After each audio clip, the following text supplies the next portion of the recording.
Hello, welcome back to my channel. So, the all-important Cosclay video. So I'm gonna do two different videos on Cosclay.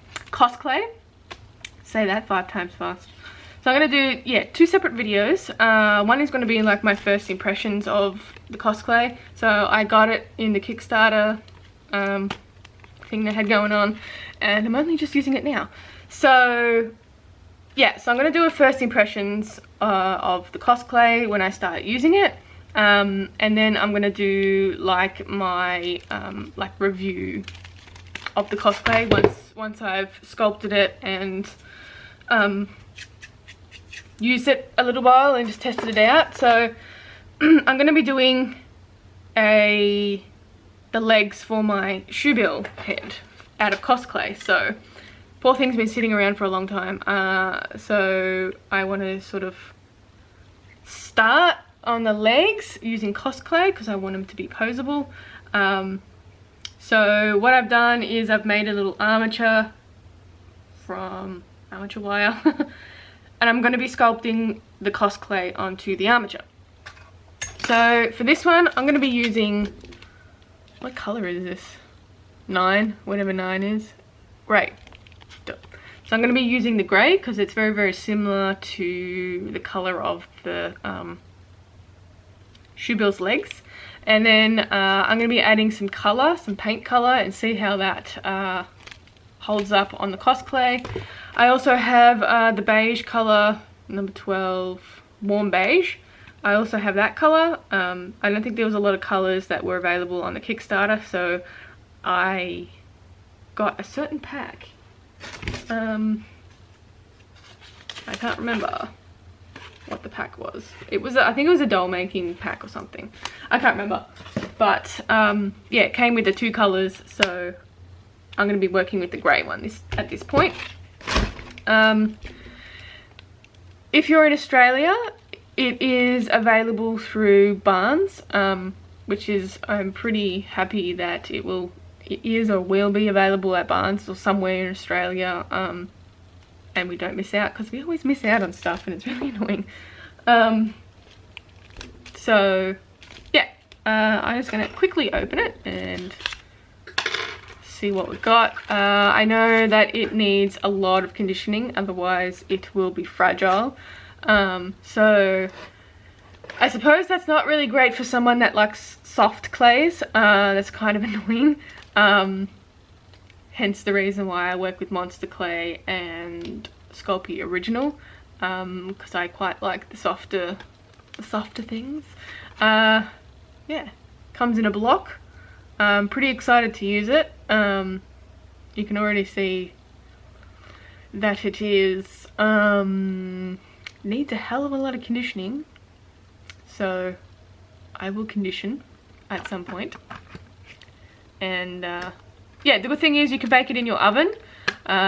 Bake for 30 minutes at, we don't use Fahrenheit here, so it's 135 degrees Celsius per 6 millimeters, so thickness, and it's non-toxic. Beautiful. So I'm going to test it out. I'm going to have a little play around on my shoebill feet and see if I like it. Anyway, stay tuned for it. Alright, so this is what it looks like when it comes out of the packaging. Like I said before, it's the one from the Kickstarter. So just a first off peel. You can see it is quite crumbly, but it wasn't as crumbly as I expected it and like what I've heard in reviews. So maybe I got like a crumbly one that wasn't so crumbly. It is really, really difficult to work with, I have to say.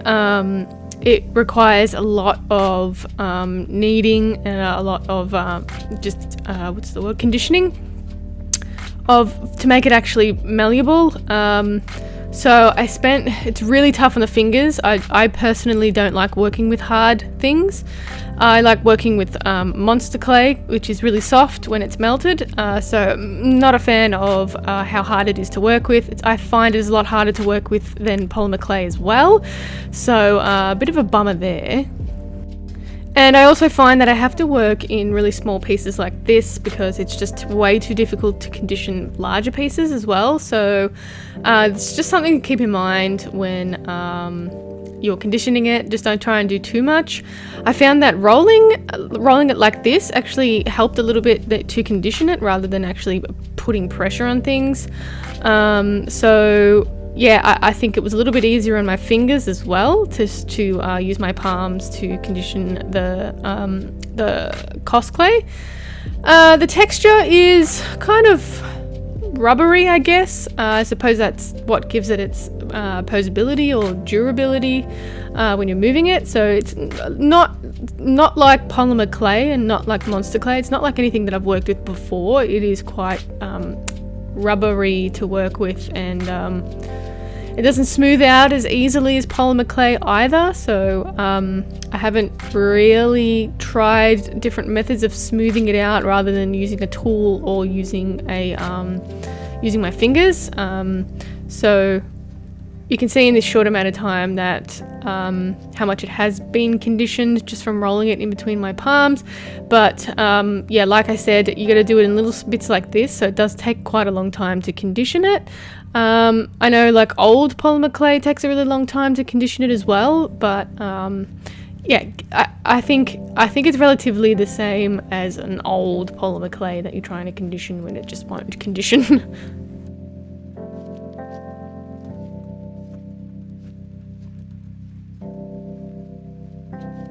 So I wanted to show a little bit of a difference between a really soft polymer clay. So this is Sculpey Original, so it's the softer Sculpey.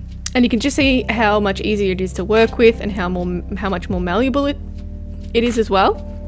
So this is why I like working with softer clays. There is downsides to working with softer clays. It doesn't hold texture and it can move a lot easier, but that's just my preference of what I like sculpting with. And it's a lot easier on your hands as well. Obviously it can't bend like Cosclay, but I just wanted to insert a little clip to show you how quick and easy it is to condition the soft polymer clay compared to the Cosclay. So just so you have a little reference to look back on and see for yourself. Righty, I want to give an update on the Cosclay that I've been working on. So I took on a project from the Calgary Zoo, which took a long time to do. So the shoe bill was put on hold, but in the meantime I'd sculpted pretty much one of the feet for the shoe bill, apart from like just bulking it up a little bit and adding a little bit more details. So basically it was left for a couple of months, and I found that the Cosclay went a bit fragile around the areas that were thinner. So I pulled everything off here and was sort of just left with the crumbliness of the rest of the Cosplay. So what I'm going to do is just work it, knead it a little bit more and see if it's workable again after being left there for so long. I can't see why it wouldn't be. It just takes a long time. I know people have had issues with the Kickstarter Cosclay with it being crumbly, which seems to be the case with this time, with it being on the armature. I found the polymer clay claws. I found that the Cosclay that was on there sort of went hard, if that makes sense. So I'm not really sure what the deal with that is, but I actually had to peel that off and chuck it out because it was just too it was kind of like, felt like it was baked. So it was only a tiny bit anyway, but I don't know if it's had like some weird reaction with the polymer clay or something, because it was sitting there for a little while. I'm not too sure, but yeah, so I'm gonna try and work this Cosclay. I think it's starting to sort of pull together a little bit, so I imagine I'll be here for a little while just working the Cosclay and seeing how it goes. So yeah, that's a little update. Don't leave your Cosclay lying around for too long when it's on a sculpture, because it gets crumbly. But the rest of it here seems to be okay. It's still bendable. and it doesn't seem to have cracks anywhere. It was just like the joint areas that it had cracks, so I pulled everything off because I don't want to bake it and then just for it to crack again when you go to bend it. But that's my phone. Hello, I have an update on the, what do you call them? Cosclay shoe bill feet. Feet and legs. So basically I had a little go at the Cosclay. I redid everything after the first time. It went all crumbly. It didn't take me too long to finish sculpting the rest of it, but I'll just show you one for now. They're both the same. So basically the Cosclay that I got, I think you've seen it before, the Kickstarter one. I'm using grey, and it is, what is this one? It was part of the doll one, I think. I can't remember. But yeah, so I just wanted to give you a little look at what it's like once it's been baked. I found it's a little bit strange with polymer clays, I think. I found if I've left it for, with it not baked and touching, that the polymer clay actually goes kind of flexible as well. Don't know why that is. It's a bit weird. It must be like chemicals seeping together, but it was a couple of months it was left for because I had to do the Calgary Zoo dolls. But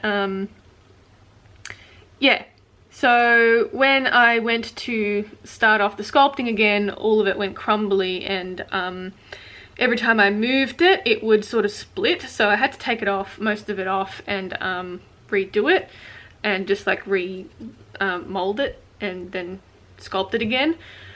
But seems to be fine at the moment. It wasn't really that hard to redo it. It took a little bit more time to knead it just to get it malleable again, or just because it went really crumbly, and it's a bit more crumbly than what was in the packet. So I don't know why that was. Must have been something to do with it having been touched in the first place, or maybe it was on this, I don't know, or out in the elements. But yeah, so I'll give you a little look at the flexibleness. It takes detail okay, not as good as polymer clay, but yeah, it takes detail okay. So I did a little bit of detailing on the ankle joint area. If it will focus, I don't know. Hello. So a bit of detailing on the ankle joint, and that one I used a needle tool and just sort of marked it as opposed to scoring it.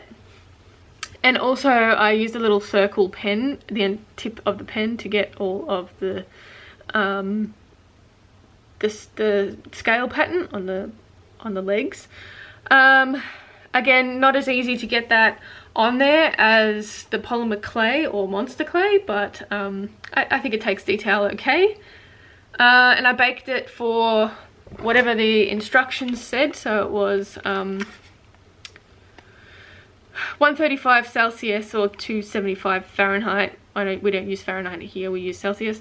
So I put it in the oven when it was cold, and then it heated up with the Cosclay, and I baked it for 30 minutes, which doesn't really say on here. Doesn't say how long to bake it for on here.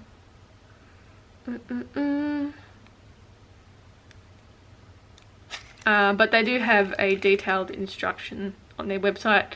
I don't know where I got half an hour from, but I baked it for half an hour at 135 Celsius, and then let it cool in the oven.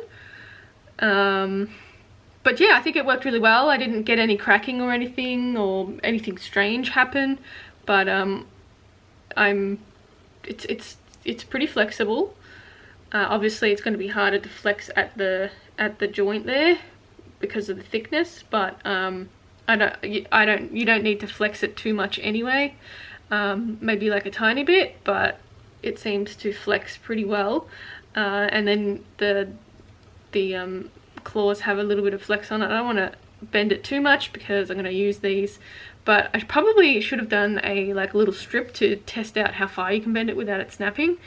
But yeah, it seems to be, you know, exactly what I wanted out of a polymer clay or a material that's bendy where it can sculpt it.